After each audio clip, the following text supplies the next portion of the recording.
Ebit Lew, and he is from Malaysia. মালয়েশিয়ার একজন দাঈ আল্লাহ, তিনি তাবলীগের সঙ্গে সম্পৃক্ত। খুব মনোযোগ দিয়ে শুনবেন। ওনার কিছু ভিডিও দেখে আই এম রিয়েলি শকড, মানে এটা অবাক করা বিষয়। উনি একজন আমাদের মতো দাঈ আল্লাহ, দাড়ি আছে, টুপি আছে, ওনার মতো একজন মানুষকে আমি দেখলাম।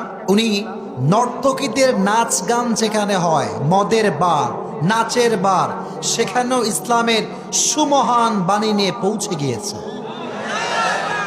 সুবহানাল্লাহ আসতে পড়লেন যে, দাড়িও আছে, টুপিও মাথায় আছে, সোজা নারীদের নর্তকীদের নাচের যে আড্ডাখানা সেখানে ঢুকে গিয়েছে। সব নারীরা অশ্লীল পোশাক পরিহিতা, যখন দেখতে পাচ্ছে মদের বার যেখানে নারীদের সয়লাভ, একজন হুজুর মানুষ, মাওলানা মানুষ দাড়ি টুপি পরে এখানে কেন আসছে, সব একত্রিত হয়ে গিয়েছে। কেন আপনি এসেছেন এখানে? Why you came here? কেন আসছেন? উনি ছোট্ট একটা মাইক নিলেন, ইসলামের কথাগুলোকে এতটা ন্যাচারালি প্রেজেন্ট করলেন, সুন্দর করে সাবলীল ভাষায় উপস্থাপন করলেন, প্রত্যেকটা নারীর কলিজায় গিয়ে কথাগুলো আঘাত করেছে।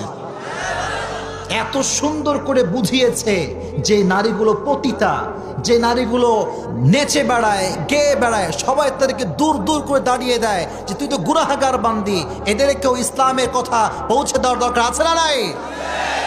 উনি এত সুন্দর কথা বলেছেন। ওই স্পটে, ওই জায়গাতে সমস্ত নারী হিজাব পরিধান করে পর্দানিশীন নারী হয়ে গিয়েছে।